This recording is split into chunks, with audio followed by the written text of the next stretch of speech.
నమస్కారం సార్. నమస్తే.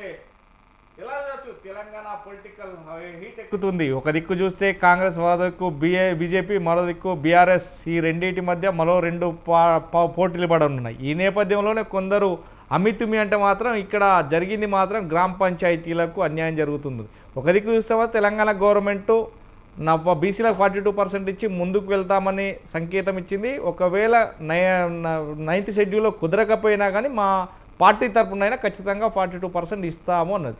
కాదు, దాని సంగతి అలా వదిలిపెడితే ఇప్పుడు మాత్రం జూబ్లీ హిల్స్ ఎలక్షన్ పైనే ఫోకస్ ఎక్కువ పెడుతున్నారు.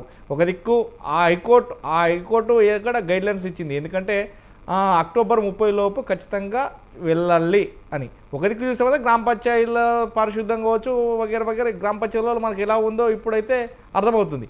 కానీ ఎలా చూడొచ్చు అంటే ఈ బీసీలకు అన్యాయం జరుగుతుంది అనేది బీసీ నినాదం గలమెత్తుతుంది. వాస్తవానికి తెలంగాణ మాత్రం బీసీ 56% ఉన్నప్పటికి కూడా గలమెత్తుతుందని రాబోయే రోజులలో తెలుస్తుంది. ఇప్పటికే చాలా వరకు కూడా బీసీ సంఘాలు ముందుకు వస్తున్నాయి. ఎలా చూడొచ్చు ఇప్పుడు? సార్, ముందుగా మీకు ప్యానెల్లో ఉన్నటువంటి పెద్దలందరికీ మనసు నిండా దండాలు సార్, నమస్కారాలు. ఇవాళ కాంగ్రెస్ పార్టీ బీసీలకు ఎంత మేరకు మోసం చేసింది అని అంటే రాస్తే రామాయణం చెప్తే చరిత్ర అంతా ఉన్నటువంటి నేపథ్యం అయితే ఉంది. ఇవాళ జూబ్లీ హిల్స్ ఉప ఎన్నిక మొన్న అనివార్య కారణాల వల్ల అక్కడ ఉన్నటువంటి ఎమ్మెల్యే మరణించడం చేత వచ్చినటువంటి ఎన్నిక మొన్న జూబ్లీ హిల్స్ ఎన్నిక. ఈ ఎన్నికలకు స్థానిక సంస్థల ఎన్నికలకు ముడిగట్టి మేమేమో ఇది అయిపోయిన తర్వాత చేస్తారా, దీనికంటే ముందు చేస్తారా అనేటువంటి మాట సరే మీరు చెప్తా ఉన్నారు. అధికారికంగానైతే ఇంకేం రాలేదు. అయితే అధికారికంగా ఇక్కడ ఉన్నటువంటి కలెక్టర్లకు కానివ్వండి, లేదు అనుకుంటే వాళ్ళకు వాళ్ళకు అందరికీ కూడా రేపు లేదు అనుకుంటే ఎల్లుండిలోగా నోటిఫికేషన్ వచ్చేటువంటి అవకాశం ఉంటది అనేటువంటి మాట విశ్వసనీయ సమాచారం అయితే మనకు ఉన్నటువంటి పరిస్థితి ఉంది సార్. సరే, ఏది ఏమైనప్పటికీ కూడా తెలంగాణ రాష్ట్రంలో ఇవాళ ఎవరు కూడా ఆర్జీ పెట్టుకోలేదు, ఎవరు కూడా డిమాండ్ చేయలేదు. వాళ్ళే స్వయంగా వాళ్ళు బీసీల ఓట్లు తీసుకోవాలి అనేటువంటి ఆలోచన లోపల వాళ్ళు కామారెడ్డిలో వాళ్ళు వచ్చి బీసీ డిక్లరేషన్ చేసిండ్రు. వాళ్ళు సరిగ్గా 3 నెలల లోపల మేము బీసీ వీళ్లకు 42% రిజర్వేషన్ కల్పిస్తాము మేము అధికారంలోకి వచ్చిన తర్వాత అనేటువంటి విషయాన్ని వాళ్ళు మాట్లాడిండ్రు. సరే, ఇవాళ 22వ నెలలో వాళ్ళు ఉన్నటువంటి పరిస్థితి ఉంది. ఓవరాల్ గా చూసుకున్నట్లయితే తెలంగాణ రాష్ట్రంలో బీసీలకు మోసం చేస్తున్నటువంటి పార్టీ ఏదైతే ఉంది అని అనుకుంటే అది తప్పకుండా కాంగ్రెస్ పార్టీ అనేటువంటి విషయాన్ని చాలా స్పష్టంగా తేటతెల్లం చేసుకున్నారు క్షేత్ర స్థాయిలో ఉన్నటువంటి తెలంగాణ ప్రజలందరూ కూడా. ఇక్కడ సార్ ఒక విషయాన్ని ఇప్పుడే పెద్దలు చెప్పిండ్రు. ఇవాళ బీహార్కు లేదు అనుకుంటే వేరే రాష్ట్రాల లోపల ఎన్నికలు జరిగినప్పుడు ఆ రాష్ట్రాల లోపల పోయి వీళ్ళు బీసీలకు మేము 42% రిజర్వేషన్ ఇచ్చినాం, తర్వాత వాళ్లకు 20,000 కోట్ల రూపాయల సప్లాంట్ పెట్టినాం, తర్వాత విద్యా ఉద్యోగాల లోపల 42% రిజర్వేషన్ కల్పించడము అనేటువంటి పచ్చి అబద్ధాలని వీళ్ళు ప్రచారం చేస్తా ఉన్నారు వేరే రాష్ట్రాల్లో పోయి.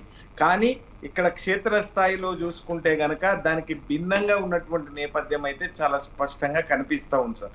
నేను ఒక విషయాన్ని మీ ద్వారా నేను కాంగ్రెస్ పార్టీకి సంబంధించినటువంటి మిత్రునికి అడగదలుచుకున్న ఏంది అని అంటే, ఇవాళ వాళ్ళు ఆర్డినెన్స్ అని చెప్పి మొన్నటి వరకు ఒక నాటకానికి తెరదింపిండ్రు. అంతకు ముందుకు ఏం చేసిండ్రు, బీసీ కమిషన్ తోని పోయేటువంటి ప్రయత్నం చేసిండ్రు. ఆ తర్వాత డెడికేషన్ కమిషన్ కావాలి అంటే అదేసిండ్రు, అది కూడా చిత్తశుద్ధితోని పనిచేయలేనటువంటి అవసరం. ఇప్పుడు చివరికి వాళ్ళు ఏమంటున్నారు అంటే జీవో అనేటువంటి విషయాన్ని చెప్తా ఉన్నారు. సార్, దయచేసి నేను ఏమంటా ఉన్నాను అంటే మహారాష్ట్ర తర్వాత వేరే రాష్ట్రాల లోపల ఇవి జార్ఖండ్ లేదు సారీ మహారాష్ట్ర అనుకుంటా, మహారాష్ట్ర లోపల ఈ జీవోని తీసుకొని పోతే అక్కడ ఉన్నటువంటి కోర్టు కొట్టేసినటువంటి పరిస్థితి ఉంది. ఇవాళ వాళ్ళు ప్రవేశపెట్టేటువంటి క్రమంలో సార్ 12:30 గంటల వరకు వాళ్ళ క్యాబినెట్ మీటింగ్ జరుగుతుంది. 12:30 నుంచి 4 గంటల వరకు ఇవాళ మేమెంతో మాకంతా అని చెప్పి కొట్లాడుతున్నటువంటి బీసీల్లో ఒకవైపు కొట్లాడుతూ ఉంటే వీళ్ళు కేవలం 4 నుంచి 5 గంటల టైం తీసుకొని ఆ బిల్లుని పాస్ చేసిండ్రు. గవర్నర్ దగ్గర పెండింగ్ ఉంది. ఇవాళ రాష్ట్రపతి గారి దగ్గర కూడా పెండింగ్ ఉన్నటువంటి పరిస్థితి ఉంది. ఇక్కడ మేము ఒకటే విషయాన్ని ఏం చెప్తా ఉన్నాము అంటే, ఈ సమస్యకు పరిష్కారం ఎట్లా అనంటే, ఇవాళ తీసుకురావచ్చేటువంటి అవకాశం ఉన్నప్పటికీ కూడా మన పక్క రాష్ట్రమైనటువంటి తమిళనాడులో సార్ జయలలిత గారు ఆ రోజు ముఖ్యమంత్రి హోదాలో ఉండి అక్కడ ఉన్నటువంటి ప్రతిపక్ష ఎమ్మెల్యేలని ఎంపీలని అందరినీ కూడా తీసుకొని పోయి వాళ్ళ అటెండర్లని వాళ్ళని అందరినీ కూడా తీసుకొని పోయి వాళ్ళ యంత్రాంగాన్ని తీసుకుపోయి ఢిల్లీలో కూర్చొని ఆ రోజు ఉన్నటువంటి ప్రధానమంత్రి గారిని కలిసి, నేను చెన్నైకి పోను సుమా, మాకు ఇది వచ్చేంత వరకు కూడా, మాకు రిజర్వేషన్ వచ్చేంత వరకు కూడా మేము పోము అనేటువంటి విషయాన్ని ఆ రోజు చిత్తశుద్ధితోని తను పనిచేసింది. కాబట్టి వాళ్లకు 1994లో వాళ్ళకు వచ్చినటువంటి పరిస్థితి ఉంది. 20 సంవత్సరాలుగా ఆ రాష్ట్రంలో ఉన్నటువంటి వాళ్ళు కూడా పోరాడిండ్రు, వీరోచితంగా పోరాడిండ్రు, ఉద్యమాలు చేసిండ్రు. కానీ ఇక్కడ దశాబ్దాలుగా మేమెంతో మాకంతా రాజాధికారం మాకు కావాలి అని చెప్పి కొట్లాడుతున్నప్పటికీ కూడా ఇవాళ మేము ఆర్జీ పెట్టుకోలేదు, మేము డిమాండ్ చేయలేదు. ఇవాళ బీసీల ఓట్ల కోసం వీళ్ళు వచ్చి కామారెడ్డిలో ఎన్ని చెప్పిండ్రంటే సార్, 20,000 సంవత్సరానికి 20,000 కోట్ల సప్లాన్ని పెడతాము అని చెప్పన్నారు. ఆ తర్వాత విద్యా ఉద్యోగాల్లో 42% రిజర్వేషన్ కల్పిస్తాము అన్నారు. కానీ ఇప్పుడు పొలిటికల్ గా కూడా వీళ్ళు కల్పిస్తలేనటువంటి పరిస్థితి ఉంది సార్. ఒక్క బీసీ కన్నా కూడా వీళ్ళు మంత్రిత్వ దాంట్లో లేనటువంటి పరిస్థితి ఉంది. ఎంబీసీలకు కూడా వీళ్ళు అన్యాయం చేస్తున్నటువంటి పరిస్థితి ఉంది. కాబట్టి మేము బీసీల పక్షాన మేమందరం కూడా ఒకటే విషయాన్ని చాలా స్పష్టంగా చెప్పదలుచుకున్నాం. ఏంటి అనంటే, ఎట్టకేలకు సమస్యకు పరిష్కారం కావాలి అని అనుకుంటే ప్రధానమంత్రి గారి దగ్గరికి పోయి, వీళ్ళు మొన్న ఢిల్లీలో ధర్నా చేస్తారు సార్, ఢిల్లీలో ధర్నా చేసి విమర్శ ఎవరిని చేయాలి సార్? ఇచ్చేటువంటి వారిపైన దాడి చేయాలి, ఇచ్చేటువంటి వాళ్ళపైన విమర్శ చేయాలి, ఇస్తలేరు అనేటువంటి దానిపైన. కానీ వాళ్ళు ఎంతసేపు ఇక్కడ కేటీఆర్ గారిని, కేసీఆర్ గారిని టార్గెట్ చేసుకుంటూ ఢిల్లీలో పోయి కూడా కేసీఆర్ గారిని జపం చేసి వచ్చిండ్రు ఈ రేవంత్ రెడ్డి గారు అనేటువంటి విషయాన్ని మీరందరూ కూడా చూసిండ్రు. అయితే అక్కడికి పోయి కేంద్ర మంత్రి ఎవరైనా మన రాష్ట్రం నుంచి 2 కేంద్ర మంత్రులు ఉన్నారు, వాళ్ళ సహకారం తీసుకొని ప్రధానమంత్రి గారి దగ్గరికి పోయి, నువ్వు ఒక రాష్ట్రానికి ముఖ్యమంత్రి హోదాలో ఉన్నటువంటి పరిస్థితి ఉంది, ఎన్నోసార్లు ఢిల్లీకి పోయి వచ్చినటువంటి నువ్వు ఇవాళ ఈ ప్రధాన అంశమైనటువంటి మీ మేనిఫెస్టోలో కూడా పెద్ద అంశమైనటువంటి దీనిపైన చిత్తశుద్ధితోని, వాక్శుద్ధితోని, కార్యశుద్ధితోని పనిచేయకపోతే తెలంగాణ రాష్ట్రంలో ఉన్నటువంటి బీసీ వర్గాలు ఎట్లా నమ్ముతారు అనేటువంటి విషయాన్ని నేను ఈ సందర్భంగా తెలియజేస్తా ఉన్నాను సార్.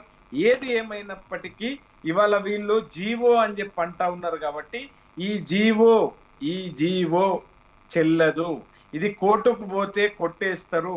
దానికి సంబంధించి 42% రిజర్వేషన్ కల్పియొద్దు అనేటువంటి దానిపైన ఇవాళ మేడ్చల్ జిల్లాకు సంబంధించినటువంటి మాధవరెడ్డి గారు ఆ రోజు ఆయన పోయిండు. ఇవి కేవలం కోర్టుకు పోయిండు సార్. నిన్న కోర్టుకు పోయినప్పుడు వాళ్ళు ఏం చెప్పిండ్రంటే, ఇది తాత్కాలికం మాత్రమే, పేపర్లలో లేకుంటే వేరే దాంట్లో వస్తున్నటువంటి అదే కానీ అధికార ప్రకటన రాలేదు అనేటువంటి విషయం కోర్టు చెప్పినటువంటి పరిస్థితి ఉంది. వాళ్ళు ఒకటే విషయాన్ని అడిగిండ్రు సార్. ఇవాళ పంచాయతీరాజ్ చట్టంలో ఉన్నటువంటి సెక్షన్ 285A ప్రకారమే రిజర్వేషన్లు కల్పించి ఎన్నికలు పోవాలి అని అనుకుంటే, ఇది కోర్టు కొట్టేసి వాళ్ళకి ఏం చెప్పిందంటే, ఇది వచ్చిన తర్వాత మనం చూద్దాము అనండి. ఒకవైపేమో కోర్టులకు ఎవరు పోరు అని చెప్పి ప్రభుత్వమే చెప్తుంది. వాళ్ళు ప్రకటన రాకముందుకే మరి ఎవరు చేపించిండ్రో ఎవరు చేపించిండ్రో తెలియదు. ఇవాళ రిజర్వేషన్ రావద్దు అని చెప్పి ఇవాళ కోర్టులో వేసినటువంటి పరిస్థితులు, పిల్లులు వేస్తున్నటువంటి నేపథ్యం కూడా ఉన్నటువంటి నేపథ్యం ఉంది. అంటే ఇదంతా కూడా ఈ మొత్తం ఎంటైర్ ఎపిసోడ్ ని తెలంగాణ ప్రజలు క్షుణ్ణంగా గమనిస్తా ఉన్నారు. కాబట్టి ఒకటి సార్, ఇవాళ ఒక అద్భుతమైనటువంటి అవకాశాన్ని మీకు ఇచ్చిండ్రు. మీకు ఇచ్చేటువంటి క్రమంలో మేము చేసిన దానికంటే ఎక్కువ గత 10 సంవత్సరాలుగా కేసీఆర్ గారి గవర్నమెంట్ చేసిన దానికంటే ఎక్కువ పనిచేసి నువ్వు ప్రజల మనసులు గెలుచుకోవాలి. కానీ ఇవాళ ఎట్లా పోతాడు సార్? ఇవాళ ఎట్లా పోతాడు? ఇవాళ జూబ్లీ హిల్స్ ఎన్నిక అంటున్నాడు. ఏం ముఖం పెట్టుకొని పోతాడు?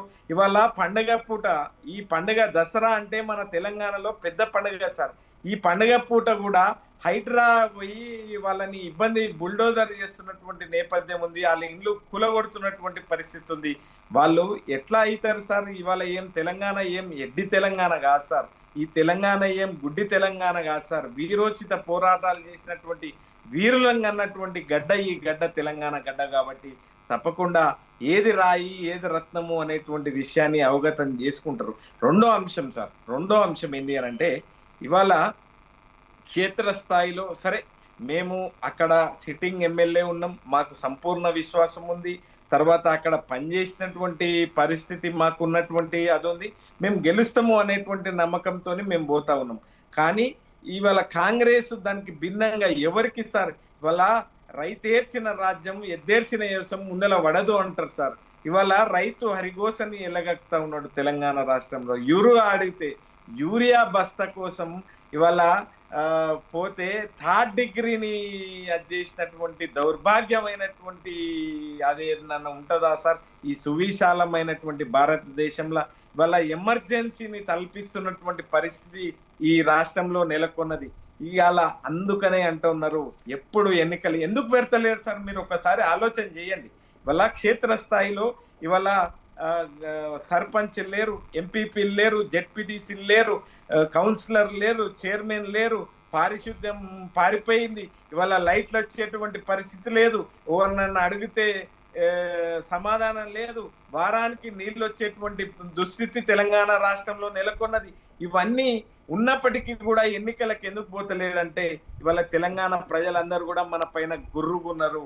మన పైన ఇవాళ వాళ్ళు ఎప్పుడు కర్రు కాల్చి వార్త పెడదాము అనేటువంటి దానిపైన సిద్ధంగా ఉన్నారు అనేటువంటి దాన్ని గ్రహించింది కాబట్టి ఇవాళ మీరంటున్నట్టు జూబ్లీ హిల్స్ ఎన్నిక తర్వాత అనేటువంటి ఆలోచన కూడా వీళ్ళు చేస్తా ఉన్నారు.